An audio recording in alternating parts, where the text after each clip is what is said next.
Okay, welcome everybody. Thank you for participating in this NovoEd webinar. We're really excited to have you this morning. My name is Charlie Chung. I am a solutions consultant here with NovoEd, and I'm proud to host this webinar on what I think is really an incredible topic.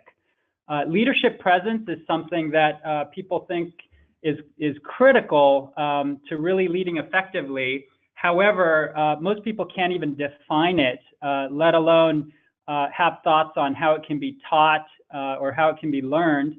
Our presenter for today, Berkeley Executive Coaching Institute, is going to share their experiences on this. They've been teaching leadership skills for quite some time, including topics like authenticity and presence. And they're going to talk about how they do this online and entering this new world of digital learning and some of the lessons that they've learned from that. All right, a few things. The webinar should last about 45 minutes or so, and a couple of housekeeping items. First, we are recording this webinar so that listeners can look at it afterwards. So I just want to let everyone know about that. Second, in the GoToWebinar, there is a chat area where you can ask questions. These questions will be seen by all of the presenters here, and we'll either incorporate these questions in the Q&A and address them during the webinar, or we'll respond to you privately one-on-one during this webinar or afterwards. We'll also have a few live polls that we'll conduct a little bit later in the webinar, so please do get ready to participate in that. We'd love to see the feedback. All right, I'm going to just say a few words about NovoEd's perspective on what we see in terms of online learning trends, and then I'm going to hand it over to our partners, Doy and Jenny at the Berkeley Executive Coaching Institute. What I'd like to describe is what we're hearing about in terms of online learning and digital learning. There are a lot of trends and pressures that are driving more and more training, more and more learning experiences to occur online. I'd like to just highlight and kind of summarize four that we've encountered. First, quite obviously, is to save costs. Organizations are up against all sorts of pressures to save on resources, and the mantra seems to be do more with less. So online can clearly be a way to have efficiencies from the cost-saving perspective. Next is to scale programs. Organizations are dispersed more widely across the globe geographically. We have extended workforces. More people are working remotely. There are more part-time, contract, sort of gig-based employees. And in order to scale and reach them with learning, it's no longer feasible to bring people in all the time for in-person programs. Third is the directive to move fast. It seems like almost every business is either being disrupted or is looking to disrupt someone else. So because of this, it results in lots of changes, results in lots of needs for new types of learning that has to be done quickly. And with online programs, you can make those changes quickly. And in fact, you can see data that allows you to improve these programs on an ever faster basis. And then finally, and perhaps most importantly of all, are simply the needs of today's learners. We have digital natives, of course. Everybody talks about millennials and how they grew up on tablets, but it's not just millennials. It's really, we live in a world now of Facebook, LinkedIn, Instagram. People are more comfortable online. They are expecting to do things online, and to meet these learners where they're at, we need to try to push the envelope to do more in the area of digital learning. All right, so what is the progress or sort of state of the industry thus far? I'd like to show you this piece of data here. What you're looking at is a trend of estimates for the amount of training that's gone online, and the online component is represented by the green area. So you can see that online has been growing through the years. Online's been around for quite some time. But in terms of the lighter and darker shades, the darker green is the area that has to do with higher level skills. And the lighter green may be easier, lower level skills, basic knowledge, retention, compliance training, etc. And blue is the equivalent for offline training. And what this graph shows is that although more training is being done online, most of the training that's going online are the simpler types of topics.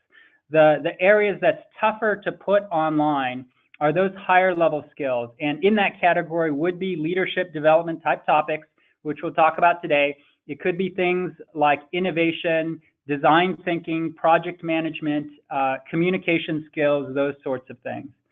It's precisely those sorts of topic areas that the NovoEd learning platform is optimized to tackle. Our sweet spot at NovoEd is really taking those programs that you used to think had to be done online and providing a way to put most of it or all of it online in this new world.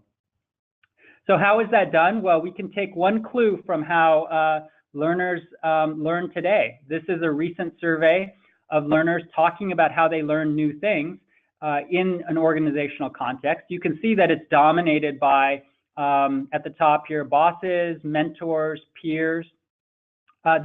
These are social sources. People are learning from other people. And that's one of the core components of the NovoEd learning platform, is that we have social as an interwoven part of every part of the platform.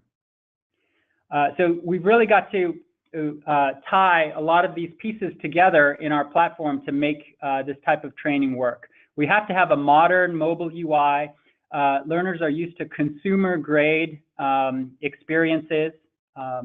It needs to be effective and experiential, so the projects need to be well designed. It needs to be applied to people's working or organizational contexts. It needs to be social and engaging and have this sense of bonding with other people. And then you do need that powerful reporting so that you have the analytics to see, are people understanding the concepts? Are they engaging? And if they're not, you're able to make adjustments and turn that around in a matter of days, as opposed to waiting for after the course is over to make changes. All right, with that, I'd like to start to turn it over to Doy and Jennifer from the Berkeley Executive Coaching Institute. Just by way of introduction, I just want to say that I've had the pleasure of knowing Doy and Jennifer for probably about a year and a half now. And they really exemplify the type of leadership and the authenticity that they teach to others. I remember going over to Berkeley for a couple of design sessions where we would talk about how they take that magic that they do in person and how some of that can be captured online. We would whiteboard out a stretch of 6 weeks and say, discuss how can we teach some of these leadership things over a 6-week period, asking just maybe 1.5 hours or 2 hours a week from the learner. What can we accomplish? Really proud of the work that we've done. Doy and Jennifer are going to talk about that, and it's just been an honor to work with them. And I'll hand it over to Doy and Jennifer. Thank you, Charlie, and welcome everybody. Can everybody hear me okay? So welcome from sunny UC Berkeley. We are here today as a team really that represents the UC Berkeley faculty as well as the Berkeley Executive Coaching Institute. And we're here in UC Berkeley, but I wanted to mention that we're a team of faculty who actually teaches at other business schools as well. And some of those schools include those in the Bay Area here in the United States, as well as overseas as well. And outside of the business schools, we also get a chance to travel around the world and work with different organizations, different corporations, and on topics related to leadership, team development, organization, and also trying to explore what does it mean to really create the kind of culture that people can bring their authentic self into the workplace, and the idea that if you have a team of highly skilled, highly capable individuals, what can we do so that when they come together and work together, it could be even that much more effective? In a way, you have 1 + 1 equals more than 2, as opposed to, in some situations these days, 1 + 1 equals less than 0.5, because certain things get in the way of people collaborating together. So that's what we're interested in. And in addition to classes and workshops, we also do one-on-one coaching.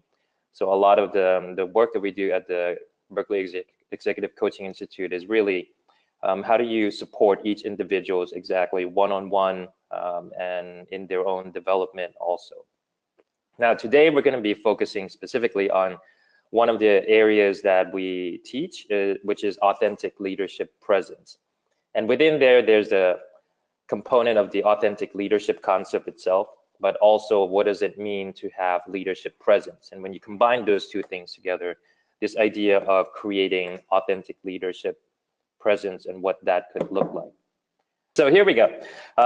So we're combining the two concepts, authentic leadership and leadership presence, because leadership presence itself, a lot of people try to define what that is, and we'll talk about that in a moment.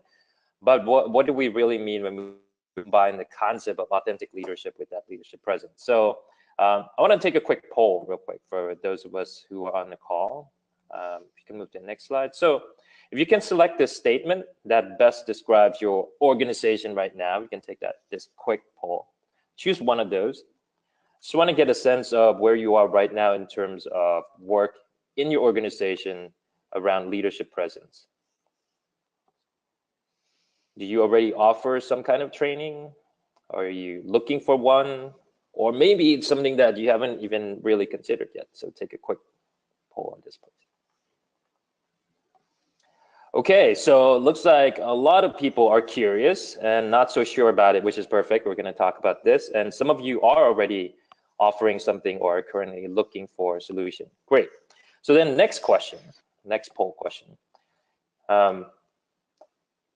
What other topics other than the leadership presence, right, that the leaders or the people in your organization would be interested in?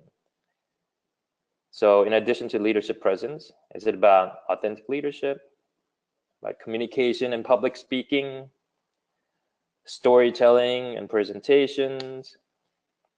Is it about developing a high impact team? Or could it be about coaching skills? Interesting. So a lot of people are actually looking at coaching skills, high impact team, communication, storytelling, okay, and authentic leadership. Great. And the reason I ask this is because, as we explore this concept, and we can move to the next slide, authentic leadership presence, and what leadership presence is, as we discussed throughout the course that we have, it incorporates more than just this one word. But first, to define what leadership presence is, right? And we actually did this experiment where we went out on the streets and basically talked to people passing by and getting them to describe what leadership presence is. And usually we would get stopped with a really confused expression, or people take a really hard time trying to come up with a definition. But then once you switch the question to who do you know that has leadership presence, and what is it that made you describe this person as someone who has leadership presence? And inevitably the answers come pouring out very easily. So what that has taught us is that leadership presence is really about the impact that you have on somebody else. So our definition, leadership presence is a skill set that enables leaders to motivate, inspire, and connect to the thoughts and feelings of others. Now, there are a lot of words in here, but it forms the core of where our focus is. The first word there is skill set. It's a skill set, which means that it's something that you can learn and develop. And it's something that requires practice in order for you to master it.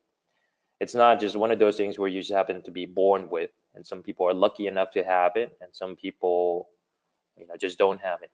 We believe that it's a skill that you can learn, develop, and of course, to master it, you have to practice. But then it comes to the impact really that you're making on somebody else. So the ability to motivate, inspire, and also connect to what, because it's not just about ideas, but it's on the level of feelings and emotions too. So you connect with the thoughts and feelings of others and others as well. So as we move on to the next slide, if you take this as the principle, and it requires practice and learning and developing in person, and to what Charlie said earlier, our task is to say, how do we take an experience, the learning experience that somebody usually have in a classroom setting or in person, where you're actually there with them, into something where they can learn online, that maybe you're not there in person, but how do you break it down? And this is how we design it, because when we break down the components, we came down to these 3 areas. The 3 areas is basically exploring, reflecting, and practicing. And these are the steps to how we walk somebody through the learning process. So what do we mean by explore? So explore, if you think about it, in the classroom setting, usually people will be there to learn together. If you can click forward, we can get people to be introduced to a concept, right? We can talk through each of those things, explain it, and then people can ask questions right away. But in an online forum, we could be there on the camera, but there's also a lot of learning, especially in a short amount of time, that you cannot cover all of it. So how do we do this? We basically invite people to attend the live class session, or if they can, to watch the recording of it. This is where we get to introduce the core concept, and also getting people to understand it, and then we can answer the questions live in the class. But because of the limited amount of time, some of it will have to be done as a follow-up, supplementary. It could be video clips, it could be some reading sometimes, but the video clip, as we discovered, especially in a concept like leadership presence, you would want people to be able to see something. It's not enough just to read about something. So what do we show? Next slide. For example, how do you get people to understand that there's presence? But presence alone is not enough, because it connects with the way that you communicate as well. And how do you communicate? Communicate in a way that shows a lot of conviction and belief in what it is that you're doing. And all of that is driven by the intention as well as the knowledge that underlies it. Because just somebody has presence and communication and conviction enough, if it's not founded on clear intention and the knowledge is not enough. Now, these are just the concepts, right? But how do we get people to see how that translates to? Well, we use examples of some of the leaders on the global stage, and from various different fields. Sometimes like Nelson Mandela politics, Steve Ballmer from the actual business corporation setting. And then we also try to show different styles of leadership. So for example, in this next slide, right, you have different styles of leader, and they don't necessarily always come in one way, but to identify what is the skill that each of those leaders demonstrate in order to communicate that authentic leadership presence. It's easier when people can see that in a video rather than just hearing us talk about it. So that's a part of this first step of getting people to explore. And then if you can identify those skills, right, the communication skills that we talk about here includes not just the word choice, but also the voice and the tonality of how people express themselves, as well as a lot of it is the nonverbal communication. So then when we talk about nonverbal communication, we also show examples of what that looks like. And the examples can come in many forms. So in the next slide, you'll see that it has both, pretty much like from head to toe, right? Facial expression, eye contact, the posture of the person, hand gestures, and all of those things. And we even encourage people to look at examples and learn not just from the places we normally think of, which is, in the workplace or leaders on the stage, but as we see in the next slide, even with people in our lives, if we look around and have people start to identify that even the power of this nonverbal communication can be seen even in, those kids in our life. That's actually my nephew. But to be able to start observing and exploring that there's a lot that you can learn about this concept, not just in a textbook, but if you see somebody on stage, live in person, on TV, in the workplace around you, or even in your home life, what you can start to identify as those things that you can learn and observe. So that's all part of the first step. Now, the second step is then you start moving to reflecting.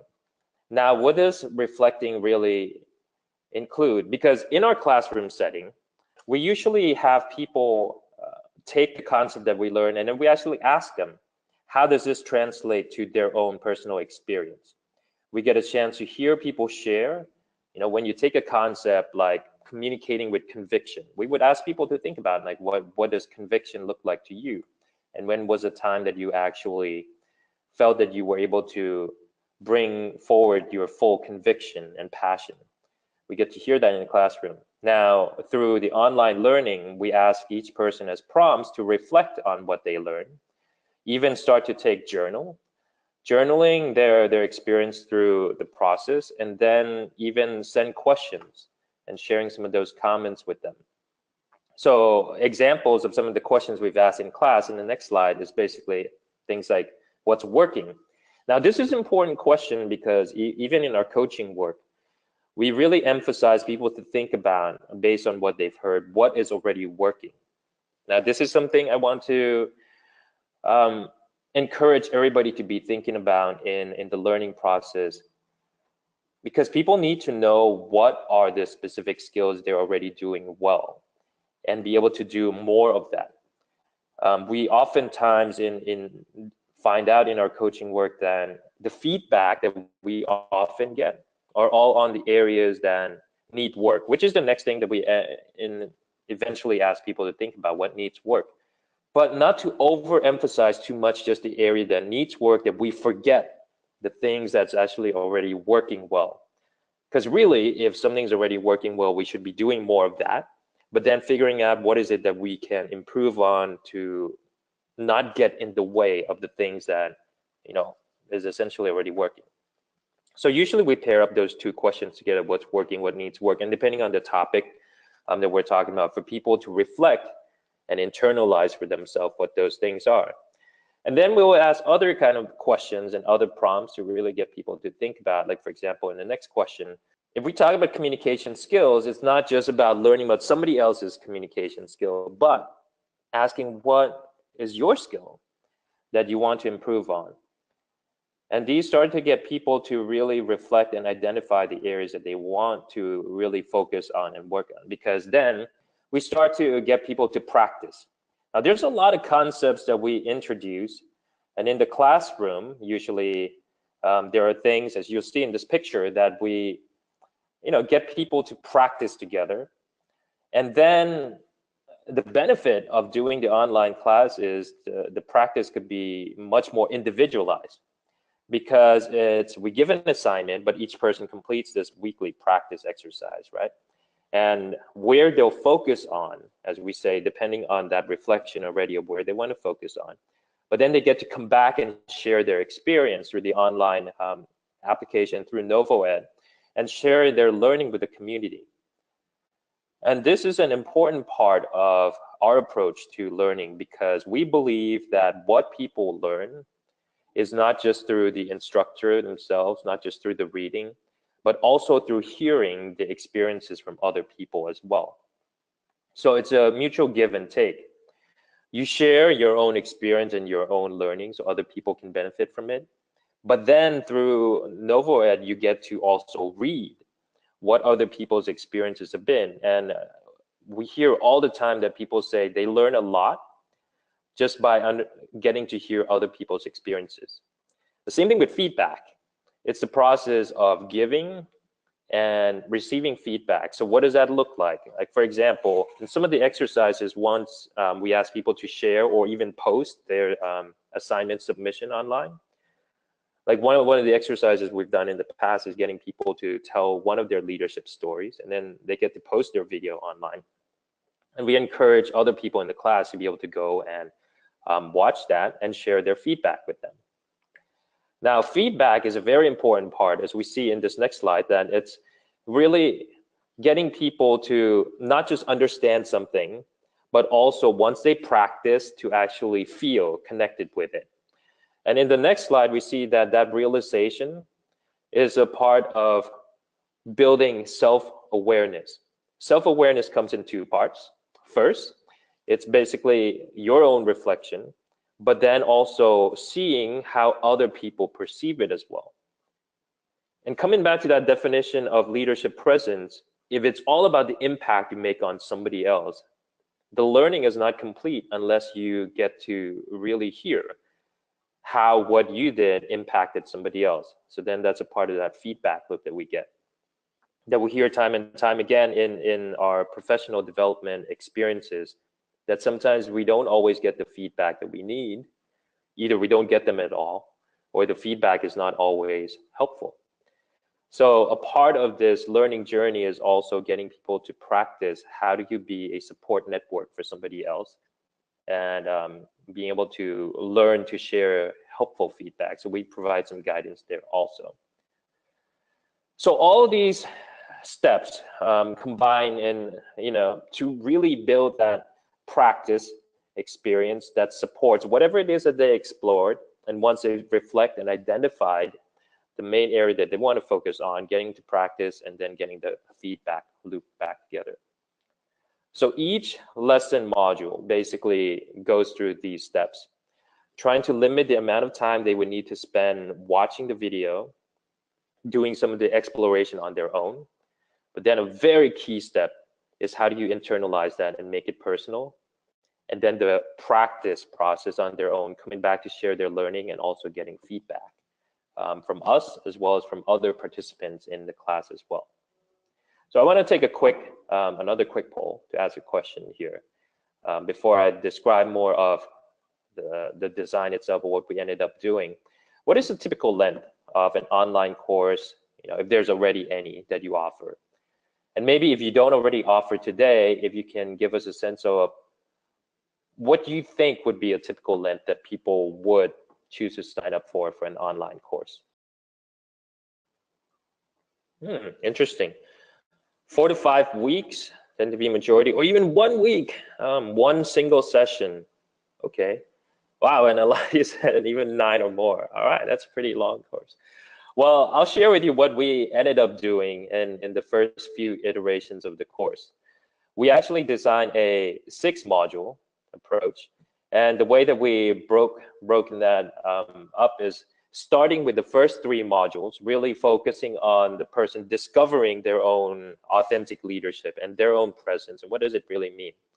So as you can see, the topics there. So those are the names of each of the modules that we did, starting from what does it mean to getting to know yourself, and how do you make whatever learning and whatever style you observe and trying to identify your own personal style. That's what making it personal is about. And then how do you take your own experiences and even your own leadership story and be able to use that as part of your leadership? So the first half is really about them getting to understand more of their own leadership style, their own approach, the certain things that really work for them already and what they can improve on.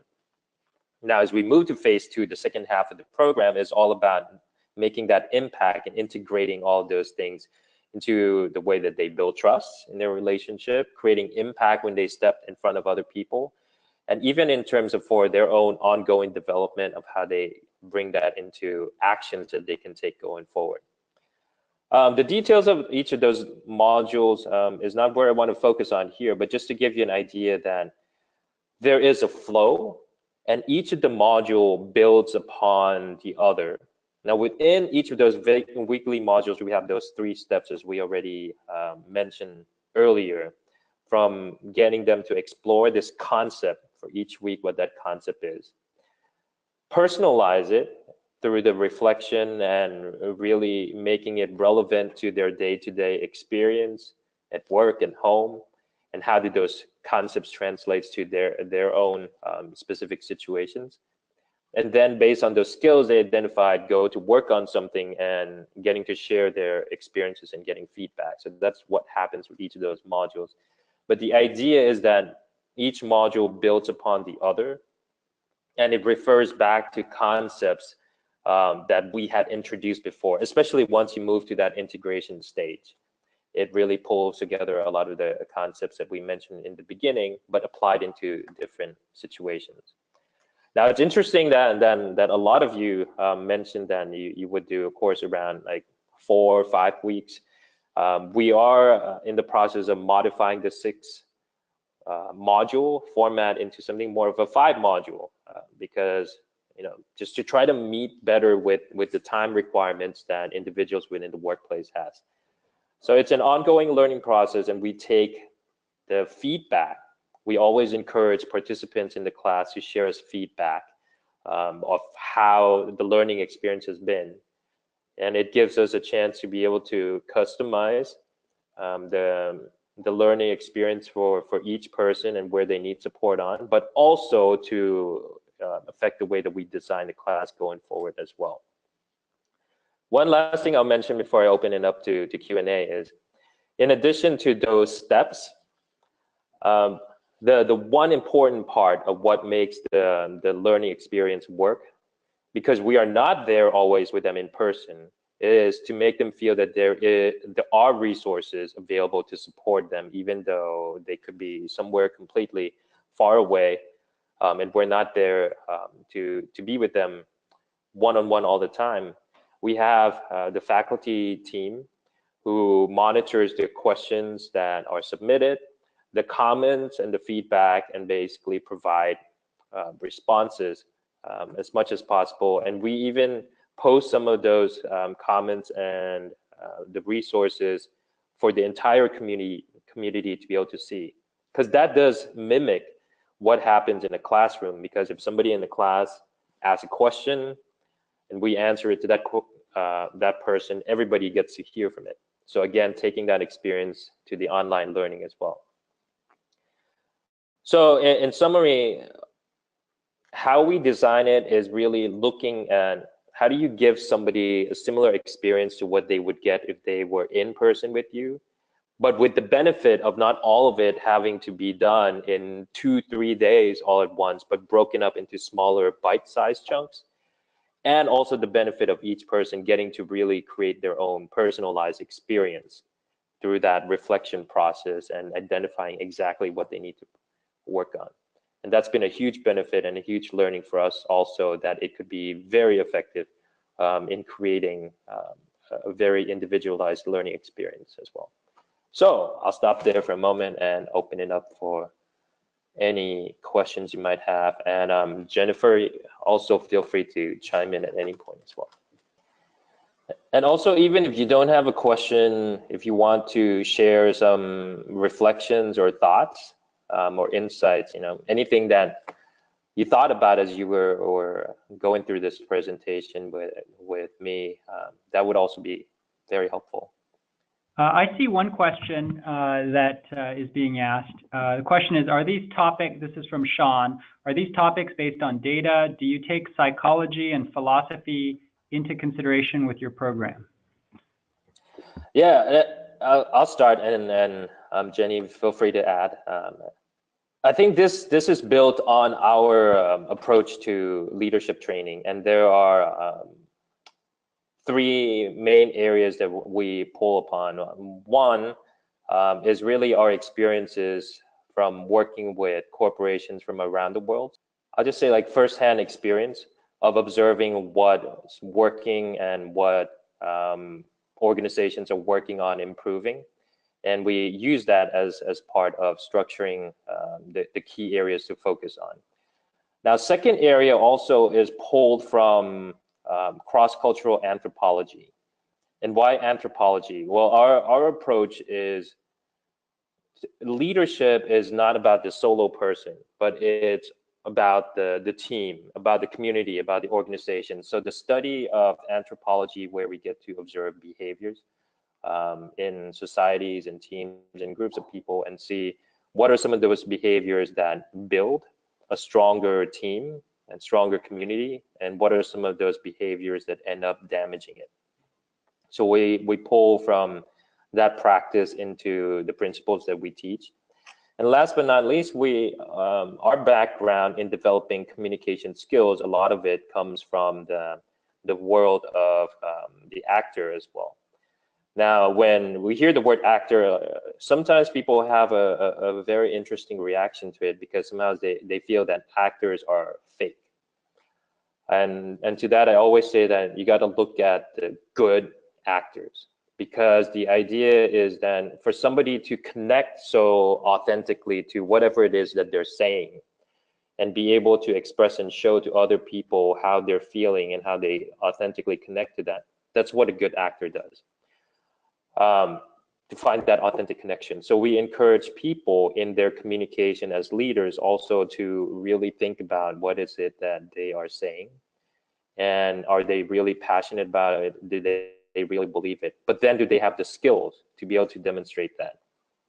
Like the triangle chart that I showed earlier, the choice of words and the content that you use is important, but also your tone of voice, how you communicate that, and also the use of nonverbal communication, which is actually the sadly often ignored part of the communication, but is the one part of our communication that we do all the time. If you just go into a meeting and watch, there's usually 1 or 2 people speaking at any given time, but everybody in that meeting room is communicating something non-verbally, whether or not they realize it. And our job is to bring that awareness to the forefront, and how do people be much more aware of that, and all those things can be trained. So when you ask about psychology, we don't do a lot of emphasis around like the scientific explanation behind it, but we focus a lot more on the observation and trying to understand what makes a person react a certain way that they do. So yes, if psychology is helpful for some of the participants to touch on, we encourage them to do that exploration too. But our focus is really on the behavior and the impact, and these are things that you can observe if you really pay close attention to. And Doy and Jenny, I have another question. A couple people asked about practice. How do you support practice? How do students receive feedback from their practice? And how can they practice outside of the online course in their actual organizations? Yeah, I'll let Jennifer take this one. I love this one because we've been so impressed with a couple of the different ways that participants can receive feedback from each other, actually. So the level of support in the discussion forums is actually really impressive. So you may be familiar with chat forums where people talk back and forth and develop relationships. And that actually, we've seen that actually begin to happen during the course, where somebody would share a personal leadership story and then other people would respond to it in the threads. So there's actually, and certainly there's different levels of investment that the learners make in the platform. And as always, there's certain people that, are super engaged, but they do tend to actually end up having discussions amongst themselves about their own leadership stories and their practice.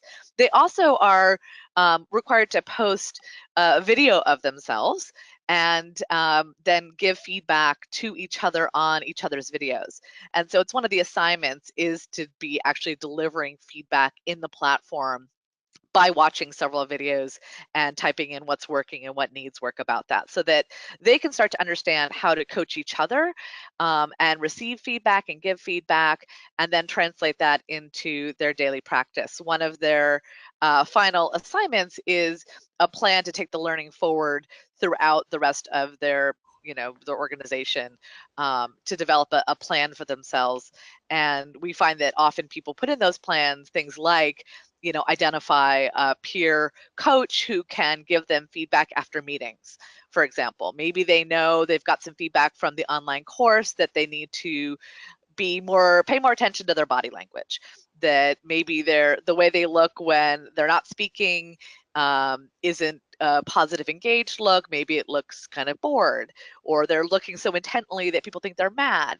Well, that's something you could, if you have a trusted peer in your organization, pull them aside and say, hey, I'd love some feedback. I'm really working on, etc. And then get that feedback after the meeting. How did I do on it?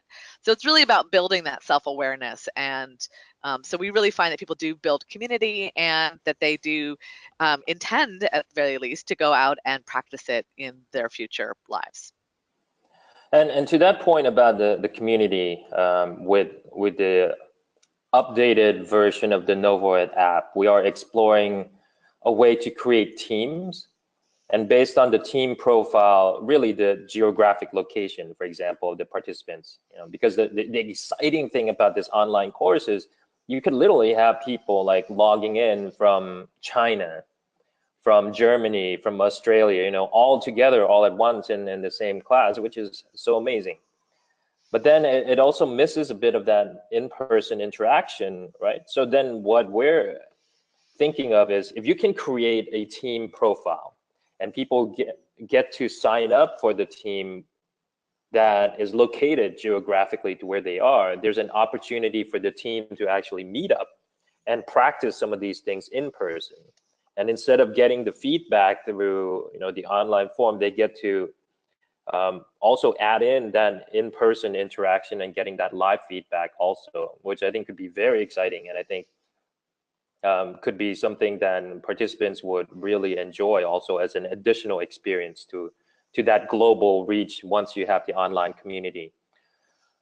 But one thing I do have to emphasize, and this is very true, is the online learning experience requires that the person is self-motivated as well. Because unlike in person, where you can't literally like be staring at somebody's in the face and say like, time for you to practice, get up and do it, right? This is pretty much like on their own time. The benefit is each of us have very different schedules. Some of us are busy certain time of the month, certain time of the year. So the fact that they get to choose when they do the exercise is helpful for the person. But at the same time, they also have to be self-motivated, because I guess they could skip a certain assignment if they don't want to, right? And so yeah, people will make the most of it if they are self-motivated. Our job is to create the type of setting and the resources that would make it easy for people who want to really get something out of it to be able to make the most of it. All right, thank you, Doy and Jenny. Maybe one final question, and then Jenny, you can go to your contact information slide. This would be a good question for folks on the webinar who are involved in training themselves. And the question is, what is the staffing like to staff and facilitate an online course versus the in-person version of that course? And then we'll conclude the webinar.